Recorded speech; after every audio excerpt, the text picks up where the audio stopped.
Welcome back, guys. This is Charlie Brown Politics, and I'm Charles Brown. Our topic today is going to be about the one, the only Cornel West, the man who is trying to grab the presidential nominee for the Green Party. If you don't know about Cornel West, where the hell you been?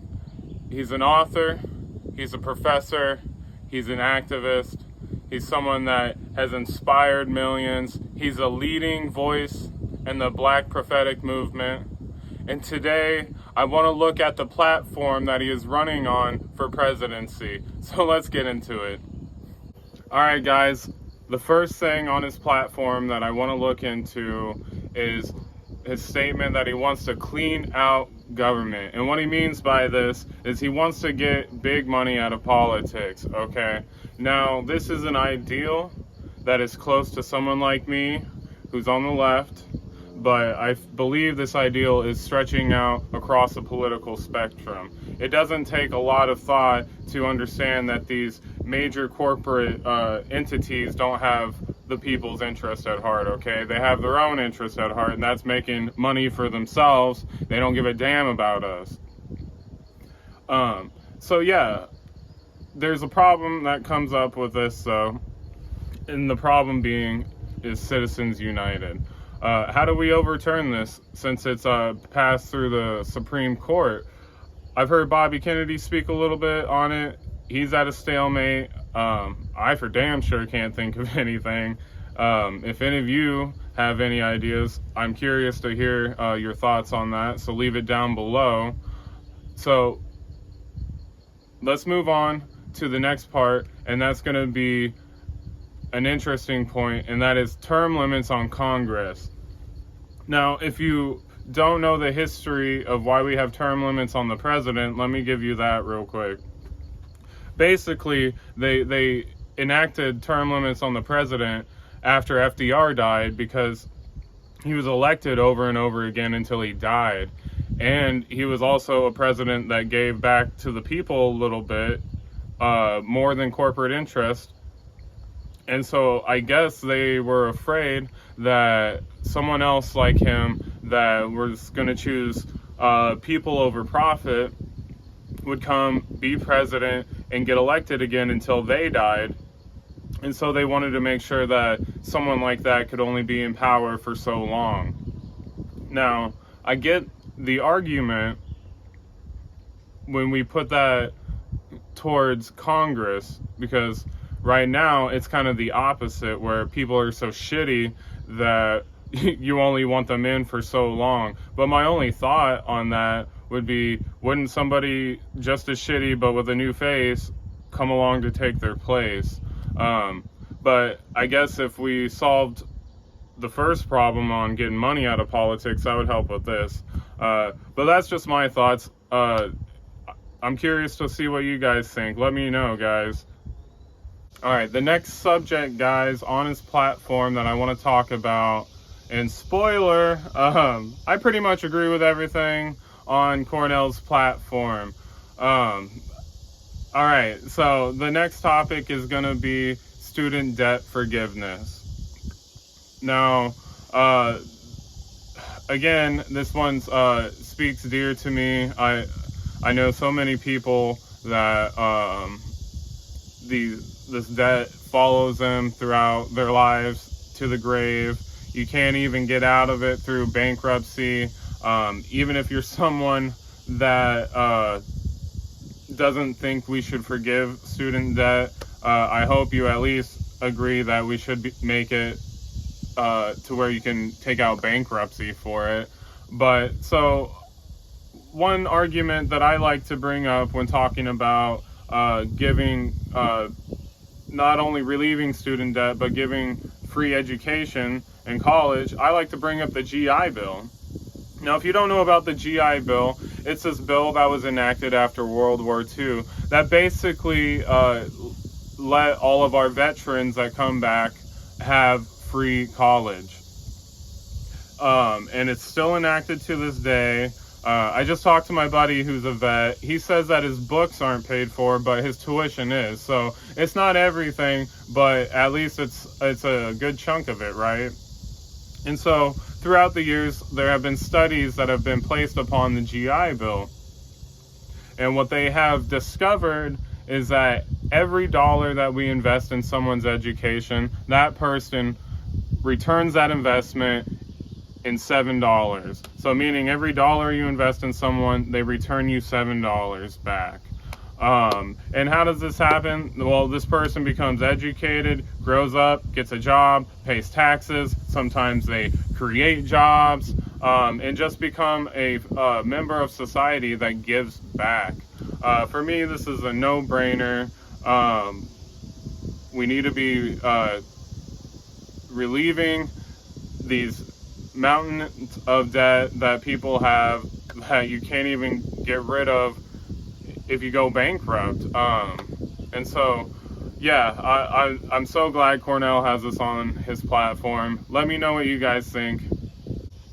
All right, guys, let's go over the next point on his platform that I want to discuss. And I'm only going to discuss this briefly because I feel like there's some restrictions on what I can and can't say on YouTube. All right, and the topic is paper ballots. Quickly, yes, I totally agree with this idea. It's a way to make sure that we have integrity throughout our elections.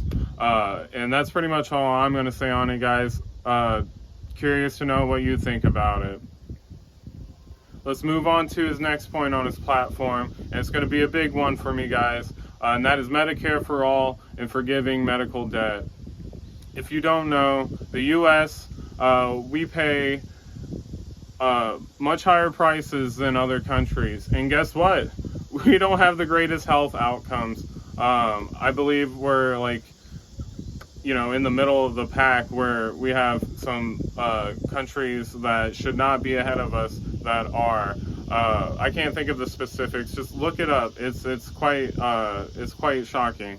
We got people that are going homeless due to getting sick, and they can't afford these astronomical bills they're receiving. I have a friend at work that could not get a procedure done to look at his heart because he couldn't pay a 30% copay on an $8,000 procedure.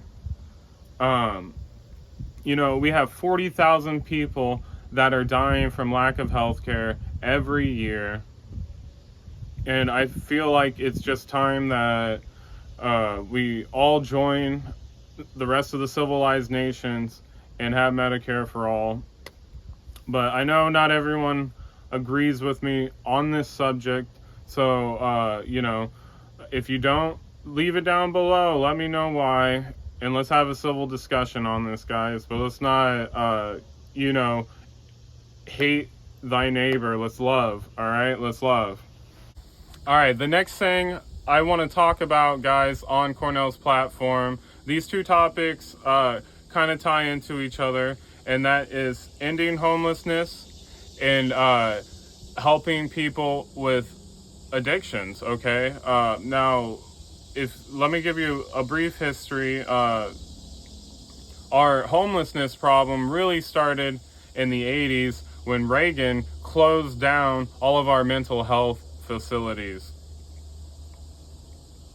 And so, and that's when you really started to see these increased populations of homelessness. Now, I don't know how it is for you where you live, but where I live, if I go anywhere in the city, I see more and more homeless people, and guess what? A lot of them are veterans, and so I've heard Cornel say that he vows to not sleep in the White House until every single person has a house. This speaks a lot to me. If you don't know, guys, a good portion of our homeless people are veterans. And guess what? Having our veterans out on the streets, that's a stain on the soul of America, all right? We should not be allowing this. These people need help. A lot of people on the streets, either suffer from some type of addiction or have had some type of trauma previously in their life that still affects them to this day, and they need help. So when Cornel West speaks about this, it really speaks deeply to my heart. And so I feel like if he can open up some treatment centers, I don't know specifically what he has in mind for that. But, once again, that's just how I feel about it, guys. All right, guys, I just got a few more points on his platform that I want to quickly go over. The first one being he wants to end these forever wars and put a shut down to our empire, pretty much. We have 800 military bases all across the world, and he wants to take this money and invest it back at home, which I could not agree more with. Look around. We got bridges falling, roads that need work. We got people in the streets. We got, people that are actually going hungry in our own country. And just like the veterans that are on the street, when we have children in our own country that are going hungry, that's a stain on the soul of America. And so I can't help but to agree with Cornel West on this point. Let's stop these wars. Let's invest this money back home. To quickly finish it off, a few other points on his platform that he has is he wants to bring back civil liberties to us, bring back free speech. He wants to protect the environment. That means clean water, clean air, and clean food. I feel like this is something that everybody, both on the left and the right, can agree upon. There is this, debate among a lot of people on climate change, and we can debate that till the cows come home. But even if you don't believe in climate change, which I'm skeptical about it as well, I think we all can agree that people cutting down the Amazon isn't good for the fucking earth, all right? So I don't think people that are skeptical about climate change agree that polluting the environment is okay either, okay? So the two things can be different. It doesn't have to be synonymous, all right? And so let's get into the conclusion of Cornel on this. He's such a highly respectable intellectual that is beloved by so many. For myself, he has inspired me, has put it in that fire, that passion inside of me. I agree with so much of his platform, but that's just how I feel. I'm curious to see what you guys think on Cornel West. Please let me know. Like, subscribe, all that jazz. And I want to leave you guys with my favorite quote from Cornel. I am who I am because somebody loved me. I am who I am because somebody cared for me. I'll see you next time, guys.